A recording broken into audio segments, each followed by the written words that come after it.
Nový deň. Stále cítime únavu zo včerajška a nové povinnosti na nás už čakajú. Práca, rodina, deti. Toľko vecí na práci, že zabúdame na seba.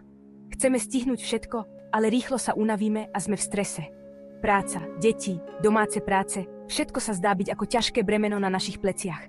Keď prídeme domov, sme takí vyčerpaní, že snívame len o tom, že sa zrútime na gauč. Aj tak nás niečo trápi. Je čas ísť spať, ale spánok neprichádza. Prehadzujeme sa v posteli, ale spánok nikde. Myseľ nám pracuje na plné obrátky a starosti nám nedajú spať. Čím viac sa snažíme zaspať, tým viac nás bolí hlava a telo sa zdá byť ťažšie. Nebojte sa, nie ste sami. Mnoho ľudí sa stretáva s týmto problémom. Nie ste sami. Nespavosť je bežný problém a existujú riešenia.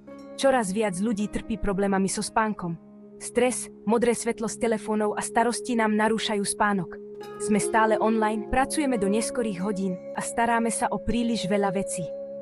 Používanie telefónu do neskorej noci alebo práca na počítači ovplyvňuje náš prirodzený spánkový cyklus. Dobrou správou je, že existujú jednoduché a prirodzené spôsoby, ako si zabezpečiť dobrý nočný spánok. Pravidelné cvičenie, zdravá strava, yoga a meditácia nám môžu pomôcť lepšie spať. V tomto videu preskúmame niekoľko tipov, ako rýchlejšie zaspať. Naučíme sa cvičiť dýchové cvičenia, meditáciu a vytvoriť si relaxačnú atmosféru, ktorá podporuje spánok. Spoločne nájdeme spôsoby, ako si zabezpečiť dobrý nočný spánok a užiť si pokojnú noc. Dobrý nočný spánok je nevyhnutný pre naše fyzické a duševné zdravie. Počas spánku sa naše telo a myseľ regenerujú a opravujú.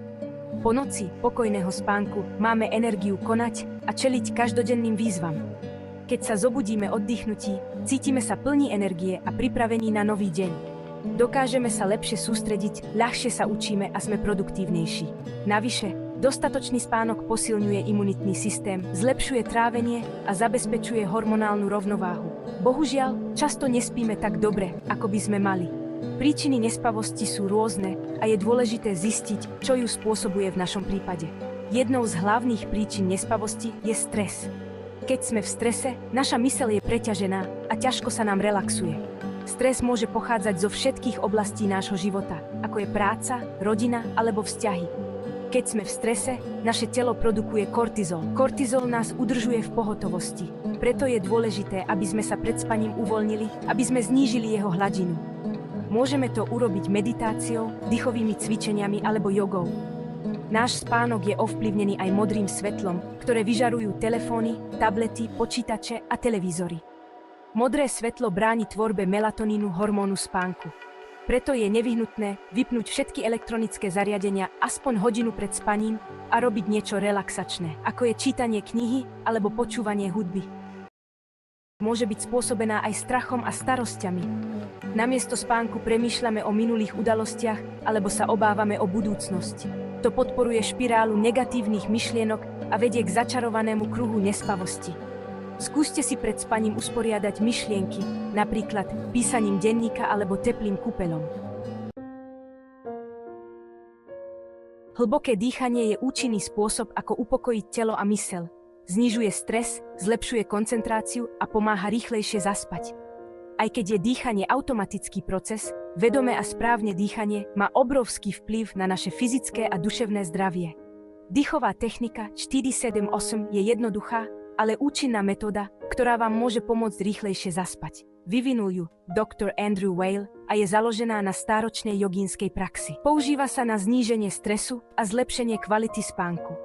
Táto technika spočíva v nádychu a výdychu vzduchu v špecifickom rytme, čo upokojuje nervový systém, znižuje napätie a pripravuje telo na spánok.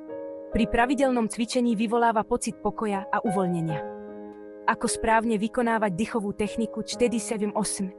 Pohodlne sa usaďte na stoličku s rovným chrbtom, alebo si ľahnite na posteľ.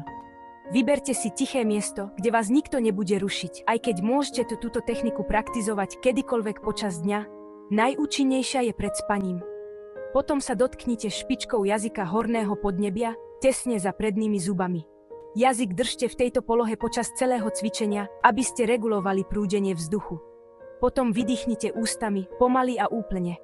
Predstavte si, že pri výdychu uvoľňujete všetok stres a napätie. Zatvorte ústa a pomaly sa nadýchnite nosom, pričom v duchu počítajte do 4. Pomalým a vedomým nádychom dodávame telu kyslík a upokojujeme myseľ. Zadržte dých a v duchu počítajte do 7.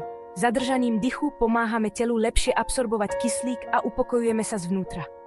Pomaly vydýchnite ústami a v duchu počítajte do 8. Pri výdychu uvoľňujeme oxid uhličitý a cítime, ako sa napätie v našom tele znižuje. Opakujte tento dýchový cyklus 7-8-4 krát. Ako budete cvičiť, môžete počet opakovaní zvyšovať. Túto techniku môžete použiť nielen pred spaním, ale aj počas dňa na zníženie stresu a napätia. Dýchová technika 4-7-8 znižuje srdcovú frekvenciu, znižuje krvný tlak a upokojuje nervový systém. Pravidelné cvičenie zvyšuje našu odolnosť voči stresu. Táto technika uľahčuje zaspávanie a zabezpečuje pokojnú noc. Mnoho ľudí pozoruje zlepšenie kvality spánku a zobudzajú sa oddychnutejší. Vyskúšajte dýchovú techniku 4-7-8 ešte dnes večer a presvedčte sa o jej účinnosti. Ďakujeme za pozretie. Ak sa vám toto video páčilo, dajte mu like a prihláste sa na odber nášho kanála. Nezabudnite ho zdieľať aj so svojimi priateľmi. Aktivujte si upozornenia, aby ste boli informovaní o nových videách. Vyskúšajte dýchovú techniku 4-7-8 ešte dnes večer a presvedčte sa o jej účinnosti.